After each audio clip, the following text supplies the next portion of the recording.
Mga kababayan, ulit-ulitin ko ha. Mag-iingat po mga vlogger, mag-iingat kayo sa sasabihin ninyo. Kasi pwedeng pain lang yan, tapos sasabihin nila sa inyo, inciting to sedition kayo. Kaya ingat kayo. Kaya wag tayong ako. Again, this is 1,000 times ko nang sinabi. Hindi ako pabor na mag-people power. Huwag niyong ilagay sa kamay ninyo ang batas dahil yan ang gusto nila. Papasok doon sa pain nilang yun. Lalong-lalo na mga taga KOJC. Alam ko kayo ay napapangaralan ni Pastor Kibuloy. Wag ho. Maging tayo. But what happened sa KOJC, it's no longer about si Pastor Kibuloy. Ito po yung mga kabataan na, mga bata na ho, ang ginanyan. Ito'y nagsisimbolo ng kaharasan o pagiging diktadorya ng gobyernong ito.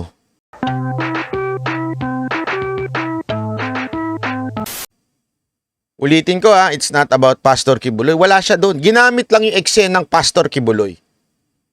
Pero wala ho siya doon eh. Kita nyo naman ilang beses na, sino ba naman tangang? Alam mo na nga wanted ka. Alam mo na nga ilang beses na warrant na yan. Makinulob, salamat po. Hindi, gumamit kayo ng utak kung meron kayo ha. Etong mga tanso. Ilang beses na pong sinerve yung warrant dyan. Pangatlo na yan. Sa tingin mo, tatambay pa dyan si Pastor Kibuloy? Pangatlo na yan. Ay, punta ako dyan ako tatambay para mahuli ko. Anong katangahan yun? Hindi po tanga si Pastor Kibuloy na kapag tayo siya ng napakalaking church. Hindi po tanga yun, mama na yun. Alam niyang babalik-balikan siya dyan, ba't siya dyan tatambay? Siyempre, hindi siya dyan tatambay. Common sense naman yun. Kahit siguro isang taong walang katungkulan, ordinaryong Pilipino, binalikan siya doon. Pangatlo na, doon pa rin siya tatambay. Kung gusto niya magtago. Ano ba naman kabubuhan yun? So, asan yung probable cause ng mga kapulisan at masasabi nilang nandun sa loob si Kibuloy nagtatago? Logic-wise, hindi mo gagawin yun eh. Tama, mali. Eto na lang simpleng-simpleng tanong. Kung ikaw si Pastor Kibuloy, saan ka magtatago? Sa Davao? Hindi. Bakit? Alam na taga doon ka eh. Ka magtatago sa KOJC? Hindi. Tama, mali. Simple tatakas ka saan ka pupunta. Baka to the moon. So, kasi nga, bakit to importante ito? Kasi tandaan ninyo, pagsuserve ng warrant, pwede lang puwersaing pasukin kung talagang sigurado ka at may probable cause ka na mukhang naandun. Sana nga, sana nga kung this is the first time na ginawa nila mag-serve ng warrant. Diba? Hindi. Pangatlo na ho ito. Yung una, failed. Ibig sabihin, wala silang nahuli. Pangalawa, wala silang nahuli. Pangatlo, babalik ka mo, may daladala kang isang batalyon. Hindi, di ba common sense na lang? Pangatlo mo na. Tapos magdadala ka ng isang batalyon? Hindi mo nga nakita nung first and second.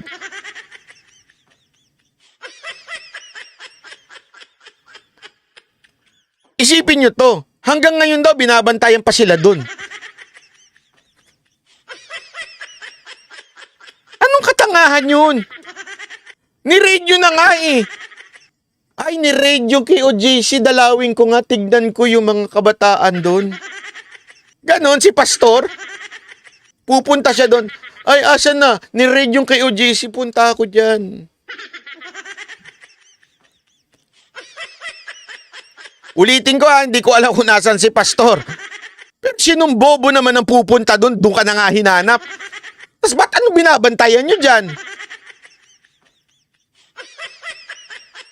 Di ba? Anong babantayan mo dyan? Na po, baka pumunta, dumalaw si Pastor, kunin niya yung mga kagamitan niya.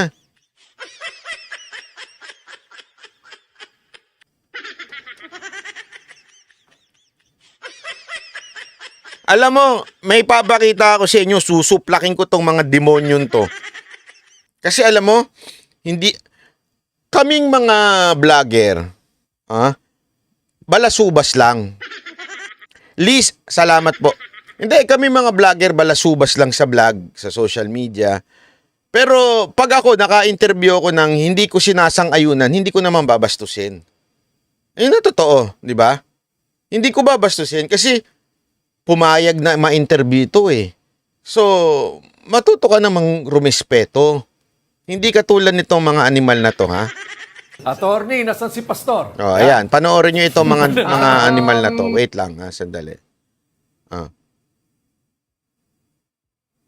In-interview nila at buti na lang to si attorney, matalino, at saka, ito ha. Play natin uli. Attorney, nasan si Pastor? Yan. Yan din ang tanong ko kung saan siya ngayon exactly. Oo, that's also my question. And that is why siguro kaya nangyayari itong maraming problema po ngayon. Pero kayo po ba yung nakapag-usap lately? Lately, wala po. The last time that I was able to talk to him was a long discussion prior to the issuance of the warrant of arrest issued by the Senate. You haven't talked to him since the warrants were released? Yes, I was not able to talk to him, but it was a long discussion before that was issued. We already talked about certain scenarios as to what would happen because somehow he was able to foresee that these things may happen. So that is why I can talk for him based on his last instructions to me. Attorney, agree ba kayo sa statement ni former President Digong na overkill yung raid? Ito na. Simula na yung magiging mga sarcastic nito mga gunggong na to. It was not only an overkill. I do believe, I have reasonable grounds to believe that it was even illegal, no? And why do I say that? Because under Rule 113, Section 11 of the revised rules on criminal procedure or rules on criminal procedure, there are three requisites, no? Before you can actually enter, a police officer can enter any enclosures or dwelling. And I believe that at least two, and there is even ground to believe that all three are not present in this case. And why do I say that? Because the first requisite is, it states that the public officer, that the person to be arrested is or is reasonably believed to be in said building. Yun ang unang tatlong elemento daw. Number 1, dapat talagang meron kang reason na pinaniniwalaan na talagang naandun sa loob yun. Yung tao na huhulihin mo. Doon pa lang sablay na. Bakit? 2 beses mo nang ni-raid, wala dun eh. So sa tingin mo babalik pa yun dun? Doon pa lang bagsak na. Second element. Second, that the police officer has announced his purpose and authority to make the arrest. And Ayan. Pangalawa, dapat sasabihin mo. Mag-a-announce ka. Tandaan nyo ha, itong binabasa niya ni attorney, batas to ha. Ito ho'y batas. Hindi ito opinion. Ito'y dapat sundin. Malinaw? then thirdly, the third requisite is that he has requested and been denied admittance. Now, as to the first requisite po, this is Ibig sabihin, pagka dininay, doon na, pwede mo na. Wala nga eh. Paano i-deny? been Anong may echo? Ano sasabi mo may echo? Ano ba yung anarot na echo na yan? Ikaw lang nakarinig ng echo? Baka may demonyo dyan sa inyo. Anong echo? Wala namang echo ah. Nyawa ka, anarot.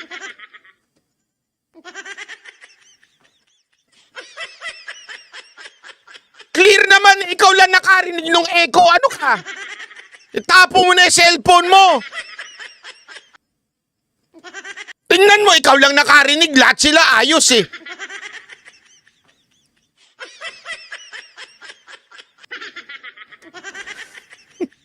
grievously violated because the operation, the raid, was conducted simultaneously in 4 different locations. Number 1, Eto malinaw to ha.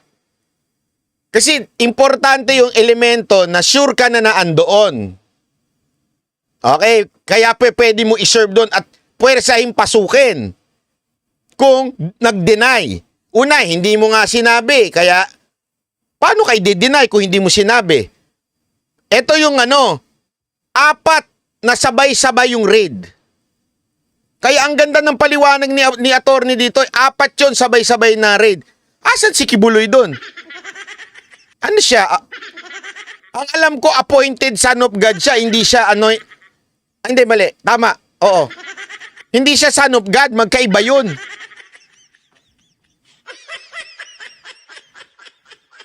Di ba? Ano ibig ko sabihin? Kung sigurado kang, halimbawa, si Jay Guevara, sigurado kung nasa sabungan siya. Oh, hahanapin ko din ba siya sa basketball court? Hahanapin ko din ba siya sa grocery? Hahanapin ko din ba siya sa bahay niya? Hindi. Alam ko kasi nasa sabungan siya eh. Kaya doon ako magsiserve ng warrant. Dito, sabay-sabay na pinasok.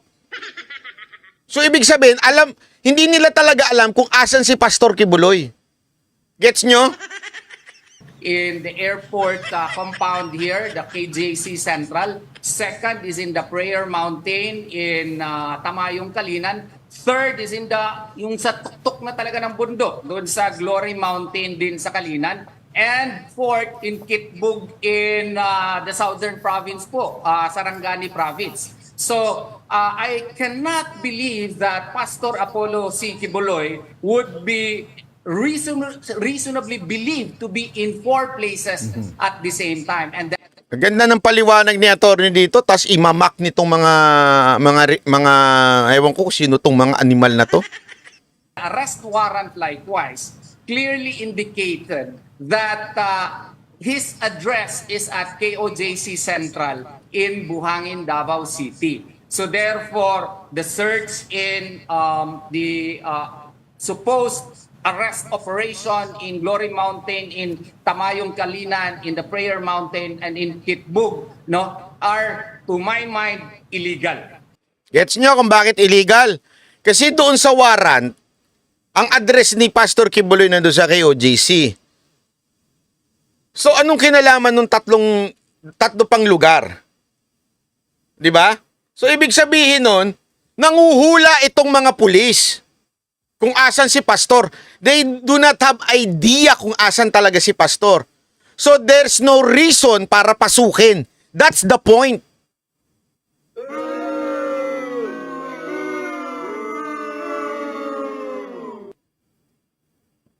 Tuloy. Sasampahan nyo ba ng kaso, attorney, yung yes po. kapulisan? Sasampahan nyo ba ng kaso? Itong sinasabi nyong illegal, so pwede nyong sampahan ng kaso yung mga nag-serve ng warrant o yung nagutos? There is that great probability po because we are looking at Article 269 of the Revised Penal Code, unlawful arrests, because in Kalinan, in Glory Mountain, there were 9 members who were unlawfully arrested, and all the requisites of an unlawful arrest under Article 269 is present. Grabe ito magpaliwanag, ano? Kasi, professor eh. Kasi talagang sabi niya, unlawful yung arrest doon sa isang lugar na ginawa. Bakit? Ano lang ba ang lawful arrest na hindi kailangan ng warrant? Ipapaliwanag niya ngayon. It's also a probable violation of Article 132, which is interruption of religious worship, because here in KOJC Central, in Buhangin, the operation was conducted at 3:45 in the morning to 4 o'clock. And that is actually the time of the devotional prayer of the members of KOJC, of the Kingdom of Jesus Christ. And if you Sabi nito, boss, tip ko lang po, dapat magandaan ng generator. Meron. Yung generator ng KOJC, pwedeng pailawin ng buong Davao. Hindi nyo alam yun. Pinalita yun. Kaya malupit yan. interrupt that, that is actually a manifestation or a ceremony of a religious nature, and that is actually criminal in nature likewise. The destruction of the fence Oh. So sinabi niya, kriminal yung ginawa na pagpasok sa isang sumasamba yung mga tao. Naku po. Tandaan ninyo, eto church po yan. Hindi po yan kung ano-ano. Ang definition ng niyang buong kingdom is a church. So hindi ka pwedeng basta-basang manghihimasok dyan. Naku po. Hulog sila sa banga dito. O, pangalawa, yung pagsira. Can also constitute as malicious mischief, especially in the light of the fact that the entry was done without prior request to enter, no? And they know already that the administrator of all the properties of the kingdom is the former president. Yung mga umihirit ng galing dun sa katulad ni sabi ni Panelo, boss, bakit kasi 3M? Tanong nyo sa kanya. Huwag nyo sa akin itanong. Ano, papaliwanag ko yun. Hindi, joke lang. Alam mo, sabi ni attorney, kasi makinig din po kayo dun sa ibang mga abogado, kasi sabi ni attorney Trixie, the warrant can't be served day or night. Yun ang nakalagay sa batas. So, ibig sabihin, any time of the day, pwedeng iserve ang warrant. Okay? So, it's no longer a question of warrant. Kung anong oras. Sorry, hindi pala yung warrant. Kung ano yung oras. Any time of the day, pwedeng iserve ang warrant. Okay? Mr. Grumpy ka talaga, banatbay. Hindi kasi, yung iba kasi hirit yan. Napanood mo yan ni attorney. Napanood mo yan Napanood mo. Kita nyo, nanonood tayo dito. Nagre-react tayo dito. Napanood mo yan ni attorney. Napanood mo. Bukas, magre-react tayo dun sa ibang pinasasabi nyong napanood ko. Marilyn, salamat po. Kung ano yung pinapanood natin, yun ang ating ire-react muna. Pwede ba? Concentrate muna tayo dito. Pwede? Ang gulo nyo eh. Para kayong nasa school eh. Nagtuturo yung teacher, biglang sasabihin mo, Prof, sabi ng professor ko sa kabila, iba ang ano eh. E di pumunta ka na lang doon. Dinidiscuss nga natin sinasabi ni attorney. Okay ba? Ang kakaintindihan, oh. Hihirit na naman. Sabi ni attorney ganito, sabi ni attorney ganito.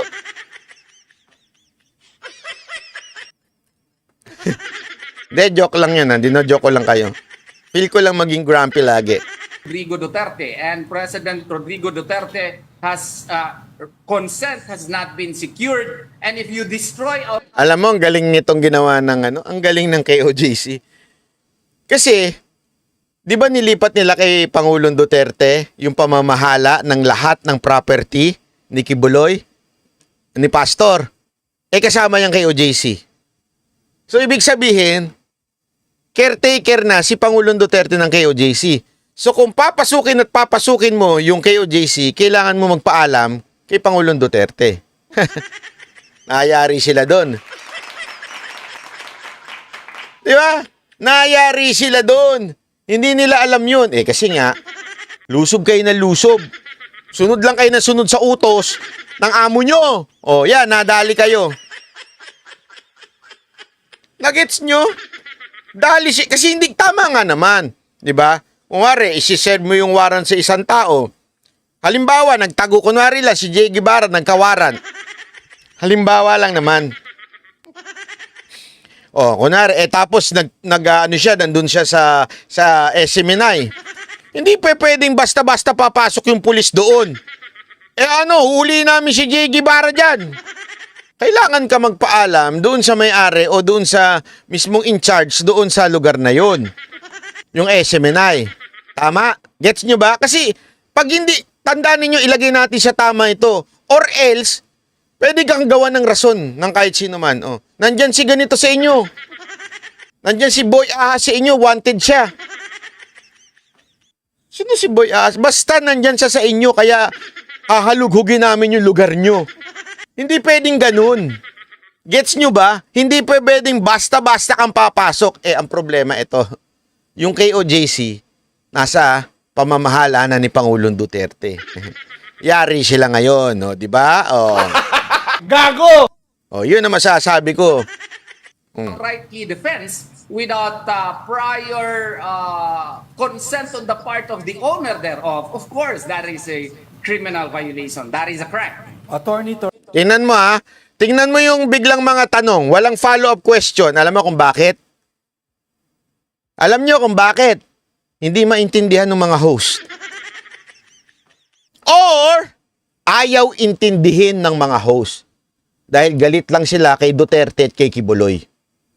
That's the truth. Hindi sila nakikinig sa sagot ni attorney. Or talagang tanga lang sila.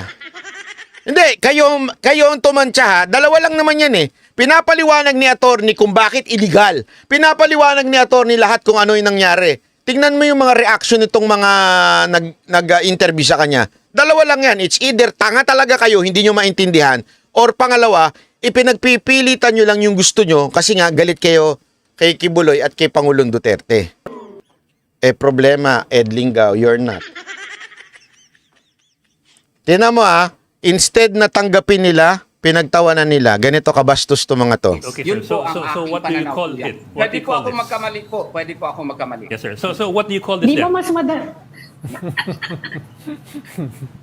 Di ba mas madali, attorney, kung magpiansa na lang? Ay, hindi po. Kasi Available ang ba? ginawa po dito, grabe din po kasi.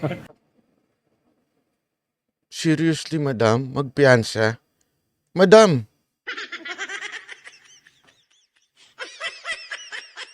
Alam mo ba yung kaso?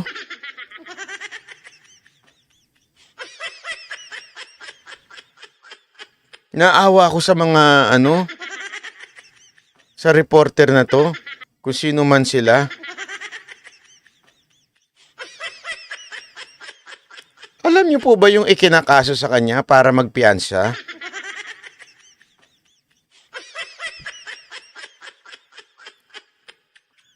Sa Tapos ang resolution usapan, di ba? po na minadali po. Ami, hindi ka learned eh. O, tingnan mo, bastos to si Llamas, o. Hindi ka learned eh. Tingnan mo ang bastos nito. Nagmana na ito dun sa lagi niyang kasamang vlogger eh. Bastos to eh. Kita mo yung ang ganda nung sinabi nitong si Atty. Torion. Sabi niya kasi alam mo, hindi nga siya bastos eh, katulad nitong itong si Llamas na to. Bakit sinabi niya, parang di ba sinabi niya, mawalang galang na po, are you a lawyer? If you're not a lawyer, wag mo kong turuan ng term na fugitive kasi ginagamit yan sa korte. Kaya nga, kung layman ka, ibig sabihin, kung ordinaryong tao ka, pwede mong tawagin ganyan. Pwedeng ganyan yung Pero a learned person, ibig sabihin, yung may alam sa batas na tao, hindi yan ang gagamiting term. Kita mo bastos nito ni Llamas. Ano sinabi ni Llamas? Diba? Ano sabi niya? Sinasabihan niya ngayon yung babae, if you're a learned person, ganun-ganun siya, minamak niya. Alam mo, Llamas, kung hindi mo maintindihan, itigil mo na yung feeling reporter mo.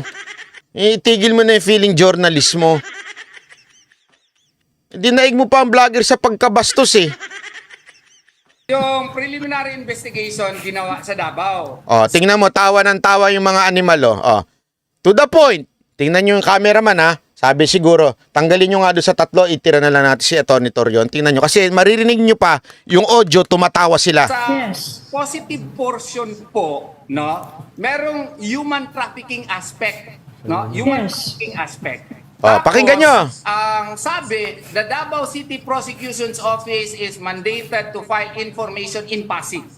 Basic legal effect. The Davao City Prosecution cannot conduct preliminary investigation for... Kita nyo? Naririnig nyo, tumatawa sila sa background? Ganyan nung sila kabastos. Hindi man lang patayin yung mic. Kami, may patayan kami ng mic eh. Pagka inaantok na ako. Alam mo kung bakit? Napahiya kasi sila. Napahiya sila kaya ang tinan mo yung reaction nila kaya sila tumatawa. Defense mechanism nila yun. Na kunwari angat pa rin sila pero sa totoo lang pahiya sila. Yan dapat sa inyo.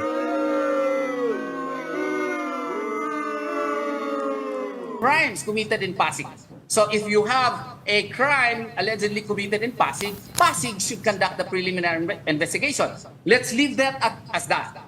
The resolution states that for one crime of human trafficking, okay, nung pumunta na sa Pasig, naging dalawa yung crime at naging non-bailable pa.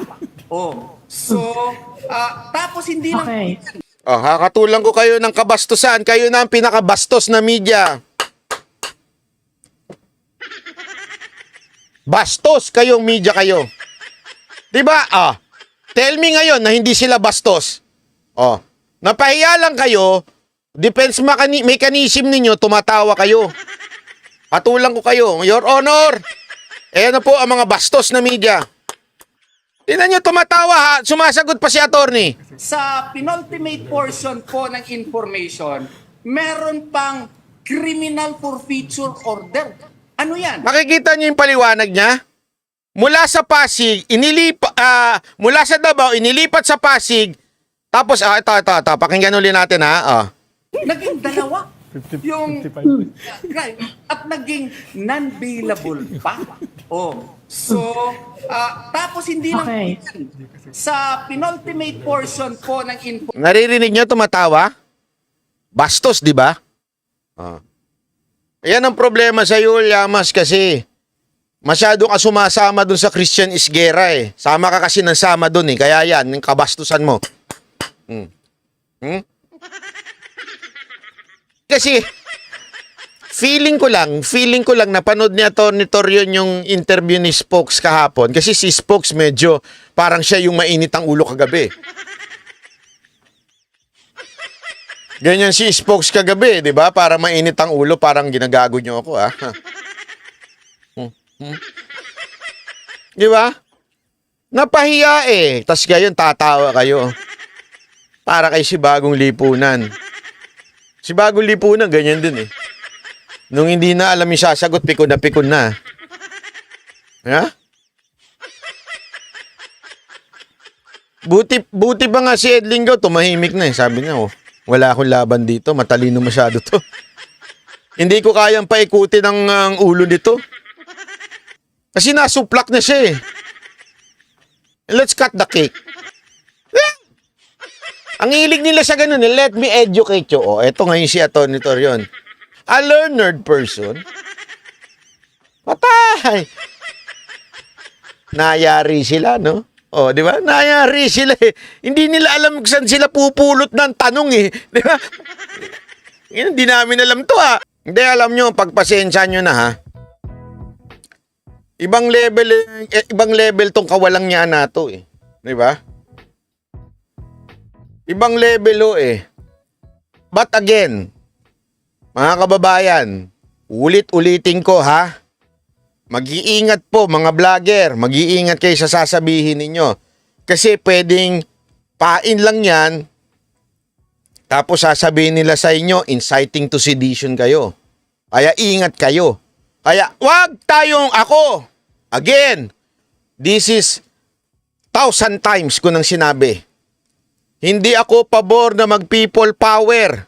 Huwag niyong ilagay sa kamay ninyo ang batas. Dahil yan ang gusto nila. Pag kinagat nyo yan, magdideklara sila ng martial law. Maniwala kayo sa akin sa hindi. Yan ang plano dyan. Pag naging violente tayo, pag tayo nagwawala-wala dyan, gagawa sila ng paraan para makapag-declare ng martial law. Kaya hindi tayo dapat papasok doon sa pain nilang yun. Lalong-lalo na mga taga KOJC. Alam ko kayo ay napapangaralan ni Pastor Kibuloy. Wag ho. Maging tayo, sabi nga Abraham Quaison, salamat po. Ito lang, paalala ko lang sa mga KOJC. Napanood niyo yung Passion of Christ? 'Di ba? Kita nyo ginawa doon? Kita nyo, ito'y lesson sa buhay. Lesson ito sa kasaysayan, historical facts. Nakita nyo ang ginawa doon sa Passion of Christ sa ating Panginoon, hindi pumalag. And yet, what happened? Christianity spread. The same thing po. Baka sabihin mo, Panginoon yun eh. Naturalmente, hindi papalag yun. Diyos yun eh. Pero tandaan nyo, 100% pa rin pong tao siya nun. Nagkatawang tao siya. O, tanggalin na natin yun. Tanungin ko kayo. Lahat po ng disipulo ng ating Panginoon, lahat po sila, isa lang ata or dalawa ang hindi nakaranas ng persecution na namatay. Pero karamihan sa kanila, ibiniting patiwarik. Karamihan no dun sa mga disipulo, pinatay ng hindi maganda. And yet, hindi lumaban. Anong ibig sabihin po nito? Ito is a historical facts. Nangyari ito nung unang panahon. So, ibig sabihin ko lamang po, sinasabi ko sa inyo to, alam mo, sinabi ko nga kanina doon sa kausap namin sa SMNI, Lee, salamat po. Maybe, I'm not sure. Maybe this is a way of God para magising ang tao, mga Pilipino. Bakit kanyo? Kasi kung gagawin ng mga politiko, i-oppress ang mga opposition, ang iisipin ng mga Pilipino, laban lang yan ng mga politiko. But what happened sa KOJC, it's no longer about si Pastor Kibuloy. Ito po yung mga kabataan na, mga bata na ho, ang ginanyan. Ito'y nagsisimbolo ng kaharasan o pagiging diktadorya ng gobyernong ito.